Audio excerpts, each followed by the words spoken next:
Hello guys, మనం ఇప్పుడు హైదరాబాద్ కరీంనగర్కు వెళ్ళే రాజీవ్ రహదారికి ఆనుకొని ఉన్న గుట్ట పైన శ్రీ రంగనాయక లక్ష్మీ నరసింహస్వామి శివాలయము మరియు హనుమాన్ దేవాలయం వద్ద ఉన్నాము. ఇది ఈ పరిసర ప్రాంతాలకు చాలా ఆహ్లాదకరమైన మరియు అందరికీ అనువైన ప్రదేశము. చూడండి ఫ్రెండ్స్, ఈ 3 స్వయంభూ దేవాలయాలైనటువంటి దేవాలయాల పైకి వెళ్ళడానికి దారి ఇది. మొదట మనకు శ్రీ లక్ష్మీ నరసింహస్వామి నామాలతో అలంకరించబడిన అలంకరణ కనబడుతుంది. తదనంతరం అట్లే మీదికి వెళ్తూ ఉంటే చూడండి, అట్లే మీదికి వెళ్తూ ఉంటే మొదట అభయాంజనేయ స్వామి దేవాలయం కనబడుతుంది.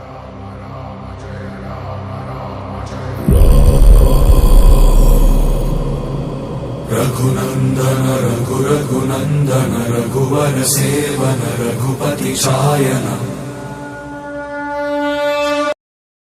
తదనంతరం అభయాంజనేయ స్వామి దర్శనానంతరం ముందుకు వెళ్తూ ఉంటే శ్రీ లక్ష్మీ నరసింహస్వామి దేవాలయం దర్శనమిస్తుంది.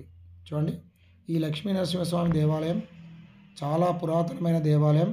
ఇది రాయి సొరంగాలలో ఏర్పడింది. చూడండి, రాయి సొరంగాలలో ఏర్పడింది. శతయోజన శతశతయోజన శరధి నియోజన శర పరిలంఘన.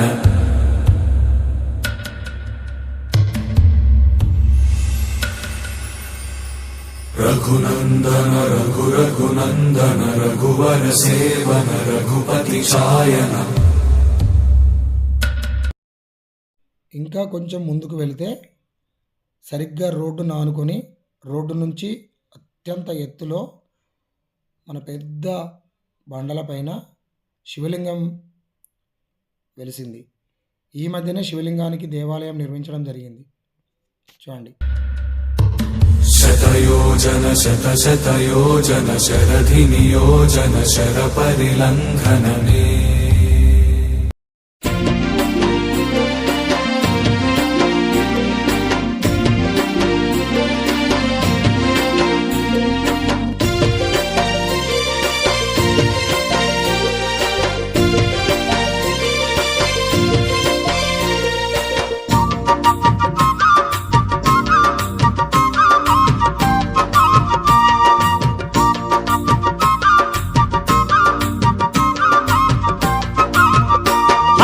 ఇలలోన వెలసిండు వీరాంజనేయుడు నాగమల్లేలో తీగమల్లేలో.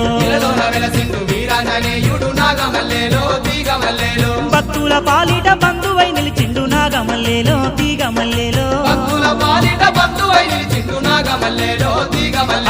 ఇలలోన వెలసిండు వీరాంజనేయుడు నాగమల్లేలో తీగ. అభయాంజనేయ స్వామి, లక్ష్మీనరసింహస్వామి, అదేవిధంగా శివాలయం సంబంధించిన పుట్టు పూర్వోత్తరాలకు సంబంధించి నెక్స్ట్ ఈ దేవాలయ పూజారి కొన్ని విషయాలు మనం పూజారిని అడిగి తెలుసుకుందాము.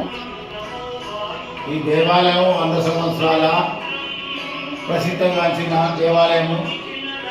నరసింహస్వామి, శివయ్య, అభయాంజనేయ స్వామి అందరు దర్శించుకొని సహకరించగలరని కోరుచున్నాం.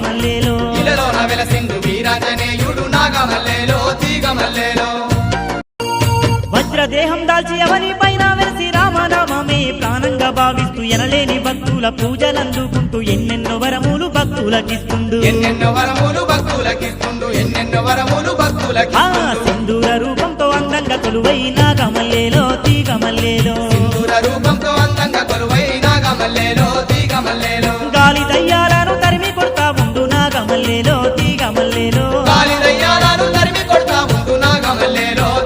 స్వామి ఇలలోన వెలసిండు వీరాంజనేయుడు నాగమల్లేలో తీగమల్లేలో. వీరాంజనేయుడు నాగమల్లేలో తీగమల్లేలో.